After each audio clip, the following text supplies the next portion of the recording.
Hey guys, welcome and welcome back to its Chiku channel. তো এই দেখুন চিকু এখানে অন্ধকারে কি করছে। এ তো মিকু। তো অ্যাকচুয়ালি লাইট নেভানো ছিল ঘরে, আর এখানে আমি ওদের খাবার আনছিলাম। এই যে চিকু আগেই দেখে নিচ্ছে কি কি খাবার দিয়েছে না দিয়েছে, সব দেখে নিল। আমি আবার মিকুকে বললাম যে তোর চোখে কি লেগে, বলে সেটা একটু ঠিক করে দিলাম। তো এখানে আমি চলে গেছি, যে চিকু খাচ্ছে। চিকুর আবার স্বভাব হচ্ছে 2 বাটির ভাতই ওই খাবে, মিকো খাবে না, ওই সবটা খাবে। এই বাটির মাছ মাংসগুলো শেষ করবে, করে যে দেখুন আবার পাশের বাটিতে চলে গেছে। আর মিকো ওপরে বসে বসে দেখছে। বাবা আবার বলছে যে যাও গিয়ে খেয়ে নাও লিজা। বাবা তো আবার লিজা বলে, বলছে যাও গিয়ে খেয়ে নাও লিজা, বদমাশি করো না। কিন্তু ও ওয়েট করছে কখন চিকু খাবে। চিকুর খাওয়া হলে তারপর ও খাবে। মা আবার বলছে যে তুমি তোমার বাটিরটাই খাও, অন্যের বাটিটা খেও না, বলে ওর বাটিটা সরিয়ে দিল, মিকোর বাটিটা। তো মিকো এলো এই পাশে খেতে, যে যখন বাটিটা সরিয়ে দিল। এইবার আরেকটা জিনিস দেখুন, এই হলো আমাদের বাড়ির আরও 4টে ছোট্ট ছোট্ট সদস্য, যাদেরকে আমরা অনেক ছোট্ট এনেছিলাম, যারা এখন অনেকটাই বড় হয়েছে, বড় বলতে মিডিয়াম হয়েছে।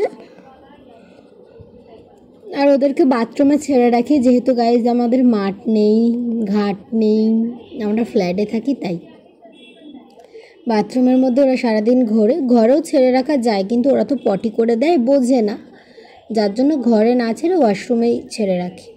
এখানে আবার মিকো দেখছে ওদেরকে, কারণ মিকো ওদের একটুও পছন্দ করে না, খুব রেগে যায় ওদেরকে দেখলেই। দেখেন চিকু দেখুন হাড্ডি কীভাবে চেবাচ্ছে, দেখেছেন? মনে হচ্ছে মুখের মধ্যে একটু টুকুস করে হাম্পি দিয়ে দিই, তো কিউট মুখটা। আর এই যে আমি এখন ভিডিওটা এডিট করছি, এখনও আমার কাছে এসেই বসে আছে। এই যে আবার খেতে শুরু করে দিল ভাত। আর ওখানে মা বাথরুমের দরজাটা বন্ধ করে দিয়েছে। আর এখানে দেখুন মিকো কিরমভাবে দেখছে, ও যে দেখছে নাকি শুনছে বুঝতে পারছি না, তবে কিছু একটা করার। ও দেখুন আবার ঘাড় বেঁকাচ্ছে কিরমভাবে, আবার হাত দিয়ে দিয়ে করছে। ওই দেখুন ঘাড় বেঁকিয়ে বেঁকিয়ে শুনছে, কি কিউট লাগে না এরমভাবে ঘাড় বেঁকিয়ে বেঁকিয়ে যখন শোনে, আমাদের তো খুব ভালো লাগে। আপনারা অবশ্যই কমেন্টে জানাবেন আপনাদের কীরকম লাগে যখন আপনাদের বাড়ির পোষ্য কোনো কথা শুনে এরকম ঘাড় নাড়তে থাকে। আমার তো মিকোর এই স্বভাবটা খুবই ভালো লাগে। তারপরে যে চিকু আবার যাচ্ছে ওই দিকের খাবার খেতে, যেটা মা আবার আটকাতে গেল, পারলো না, চলে এলো। কিন্তু চিকু বুঝতে পারলো যে হ্যাঁ আমাকে আটকাতে চাইছিল, তাই চিকু সরে গেল। মিকো আবার এসে এই খাবারটা খেতে, এই যে দিদি চলে এসছে, এটা ছদ্দি। মা আবার ছদ্দিকে ভিডিও করছে, ছদ্দি এসে বসে বসে দেখছে, কারণ এই ঘরটা এসি চলছিল ঠান্ডা, তাই চলে এসছে। এই যে আবার খেতে, চিকুর লেজের খোপাটা দেখেছেন কি সুন্দর। তো যাই হোক, ওরা এরকমই খেতে বসে দুষ্টুমি করতে থাকে। আর আজকের ভিডিওটা এই অবধি। ভিডিওটা ভালো লাগলে like, share, comments and subscribe করবেন। বাই।